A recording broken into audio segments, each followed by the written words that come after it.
Hi, I'm Eric Ford for Made Here. A Hill Farmer's Story, directed by Catherine Youngdahl-Stauss from Granville, Vermont, centers around diaries Catherine discovered, written by the former residents of her land. The writing details the lives and practices of early 20th century Vermont hill farmers and opens a window to the past. You can watch A Hill Farmer's Story and other great Made Here films, streaming on vermontpublic.org and through the PBS app. Enjoy the film, and thanks for watching.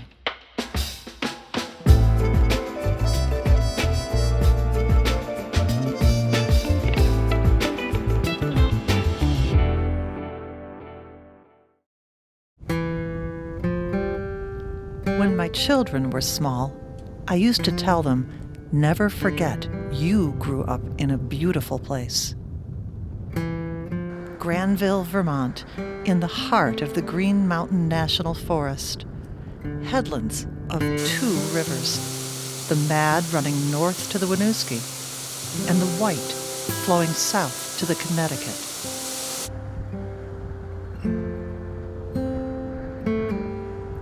I didn't tell my boys it is also a hard place to live, a tough place to make ends meet, a treacherous half hour from groceries, farther to a hospital. But it has been my home for 34 years, and it is what I have become, a Vermont hill farmer.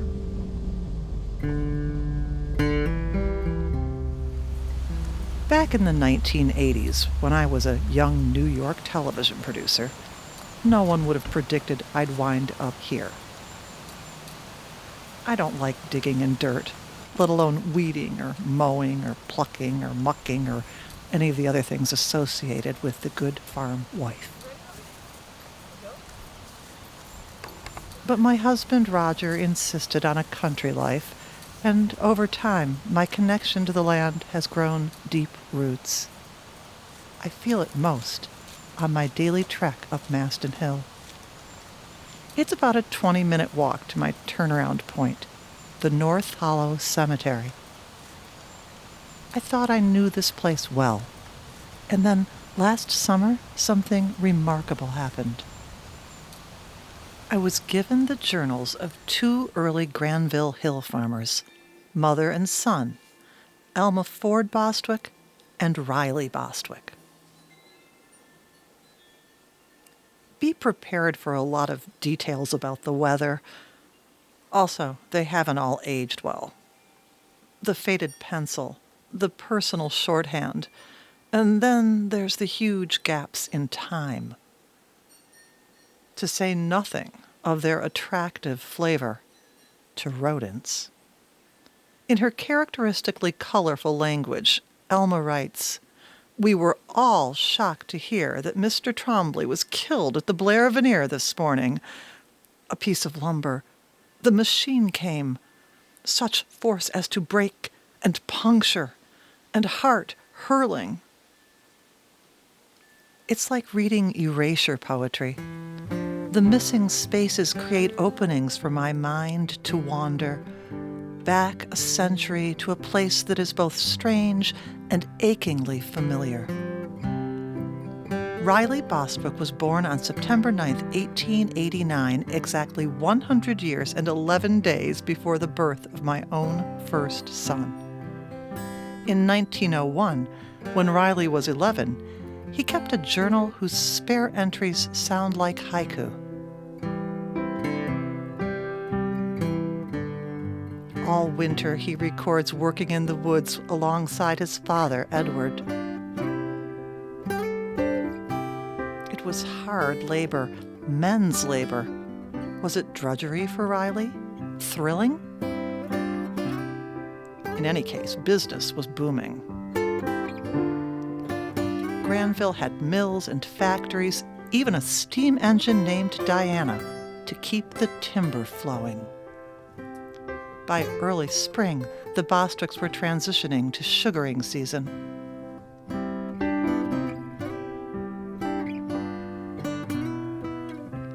"11 years old, and Riley was boiling the sap, a process that requires patience and constant attention.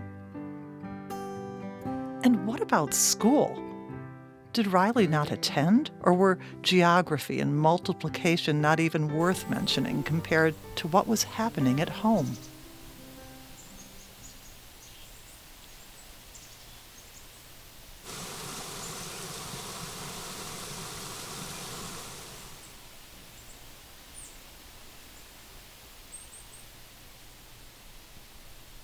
Riley's brother Irving was 3 years younger than him.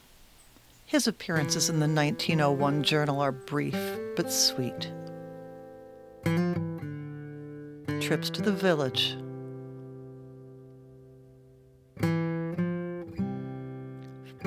fencing,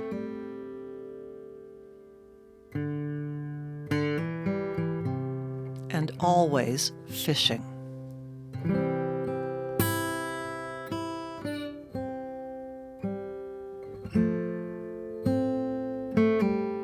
As farm boys, Riley and Irving made their work their entertainment, something I saw in my own children, too.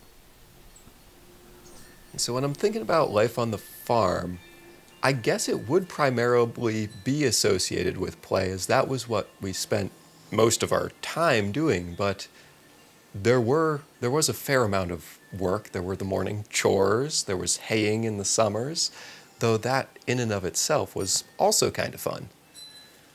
Yeah, I think of the farm and just central Vermont in general is this really cool place where the work-leisure buffer is a lot more gray than it is other places, because so much of what we did here was really difficult, like really challenging, laborious tasks, but it also was kind of the point of it was that, being able to be in nature and interacting with nature.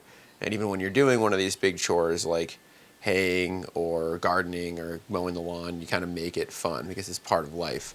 And I think that's a good way of living in general, because it allows you to break down the barrier between nature and people. And I think that's what you do here every day.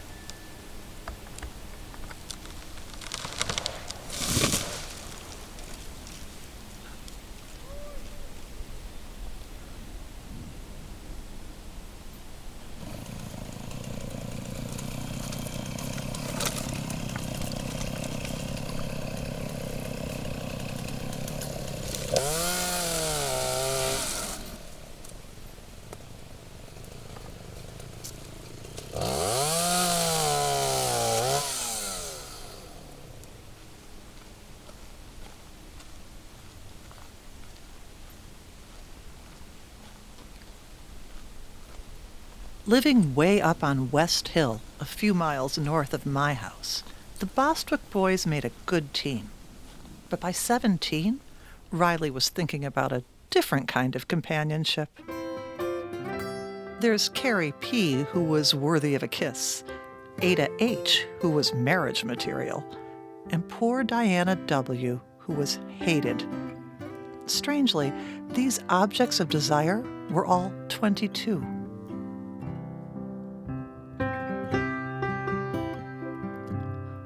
Why girls 5 years older than himself? Maybe it was because he admired his own folks. His mother, Elma, was 5 years older than Edward. The life they'd created seemed pretty good. Was all at home. Charles came over. We bobbed logs. Edward went to the top of the hill with 5 loads. I went to the village in the evening with butter, mowed with the machine, and hand-raked and cocked it up. Irving went to North Hollow, stayed to Uncle Herb's. I got the Farr's cows at the farm. Irving and I went fishing at Bristol Pond, caught 113. We all went down and got our hunting licenses. Warm, pleasant, was all at home. Cold, rainy, was all at home. Stormy, was all at home. And that is where the first set of journals ends. But it's not where the story ends. During the 16-year gap, there is a heartbreaking accumulation of loss. 80% of Vermont's trees and nearly all of its old-growth forest vanish into houses, ships, and planes. There's a flu pandemic and a world war. Riley served in Vermont's 302nd Field Artillery in France. In his 5-year diary, spanning the years 1923 to 1927, none of this is mentioned, yet absence is everywhere.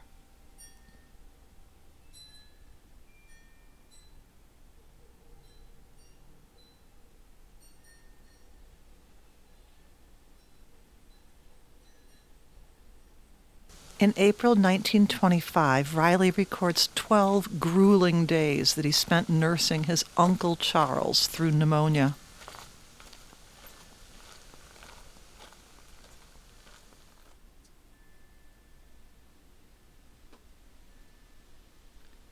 To no avail.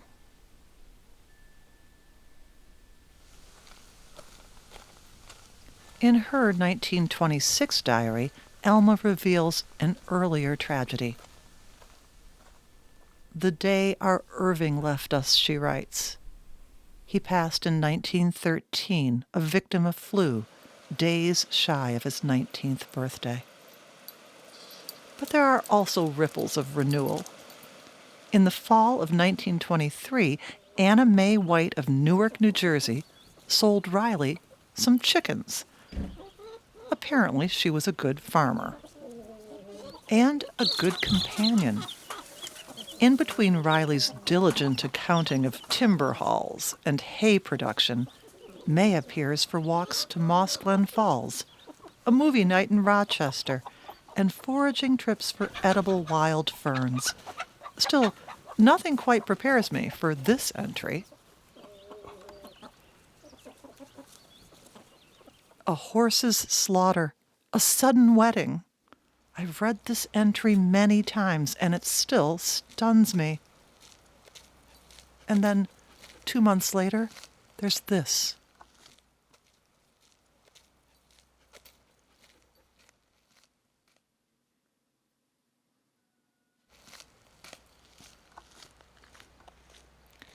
I have been walking to this cemetery for more than half my life, always drawn by the little monument right in front.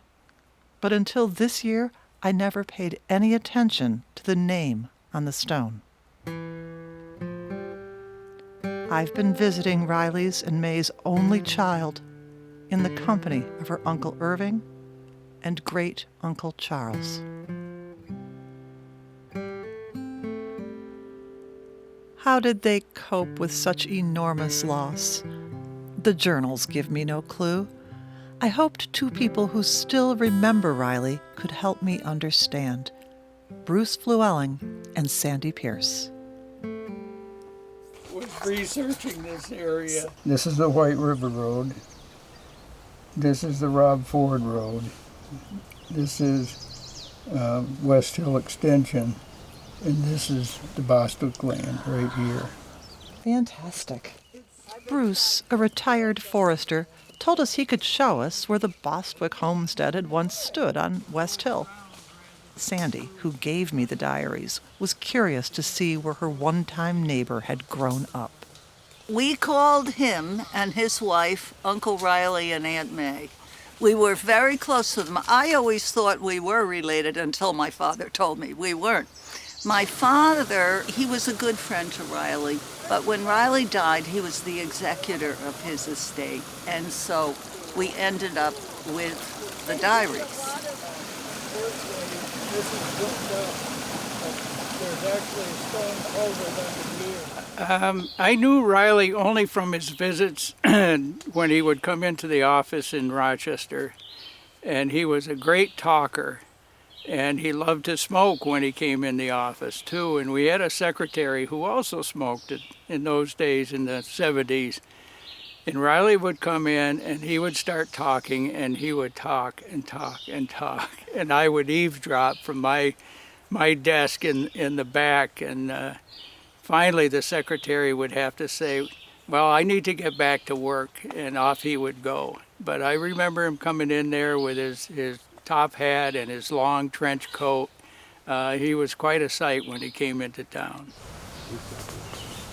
And I used to, when I would take a walk with my old Riley Bostwick was intelligent, a master of the outdoors, and very interested in conserving land. Riley viewed the land around this valley as an important resource to be conserved, and I think he had seen what some of the early timber management was like when they would cut all the high-grade timber and leave all the junk wood behind.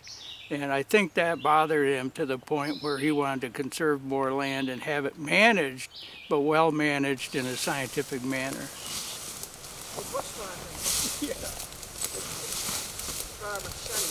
He wasn't directly involved with the management of the Green Mountain National Forest, but he certainly let the Congress and the senators know his feelings about conservation, and he was important in kind of shaping what some of the policies were coming out of Washington.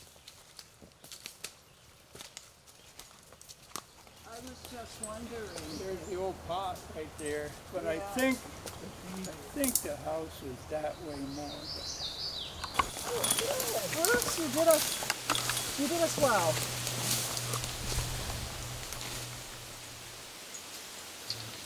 I remember the door and a couple of windows, and I believe it was 2-story. Oh, really? Looking at the view from the ghost house, I was struck that here was Riley's legacy. The farm wasn't lost. The wilderness was recovered. What happens to people who let a farm go back to nature? Alma and Edward knew their hill farm could no longer sustain them. One needs more money than the farm brings in to farm today, Alma wrote. And so the Bostwicks looked for other ways to supplement their living. Alma jumped on the shiny new bandwagon of American consumerism. She and Edward became agents for catalog companies, marketing ready-made products which they ordered for their clients and then delivered from Granville to Rochester. You can get anything out of a catalog. But their biggest selling items seem to have been hosiery.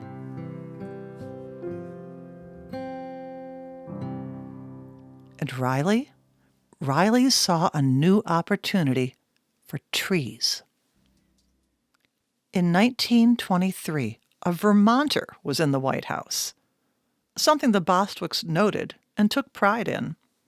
When Kelvin Coolidge called for a Christmas tree for the White House grounds, it was natural that he looked to the Green Mountains. Local legend has it that Riley Bostwick was the one who found that balsam in the breadloaf wilderness. The felling of the first national Christmas tree made a big splash. A newsreel of the event played in movie theaters across the country. But the only names mentioned were the bigwigs, the president of Middlebury College and the president of the United States. Whether Riley was involved or not, the event sparked his imagination. He started harvesting wild Christmas trees to be sold in urban markets. He also harbored a dream to grow the perfect tree. But I heard tales about how he would take care of that tree and shoot the porcupines if they were near there, and sometimes he would trim some of the limbs just to make it more beautiful, shape it more.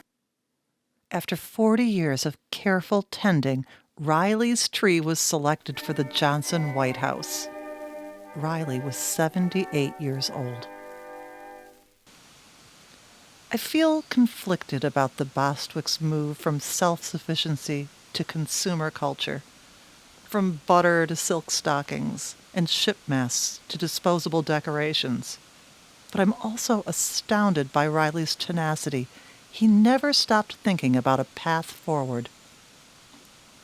He had beef cattle. He sold some beef. He made maple syrup. In the spring, he did that. He cut some firewood at a certain time of year, and I'm thinking to myself, he had no job, and yet he had many jobs. I don't really think the world works in dualities. I don't think anything's ever black and white. And I think I learned that from living here. I think you have to be like really flexible, and you have to realize that everything's like full of nuance and paradox. And this place has taught me that.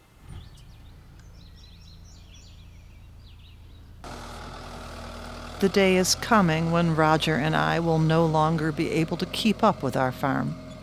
Somehow this hill seems to be getting steeper. It turns out, like everyone who came before us, we're just passing through. We'll have fun while we can and be good people while we can.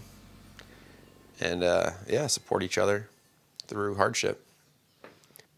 Do the best we can with the time we got. For long after we've faded from memory, a hill farmer's story is written on the land.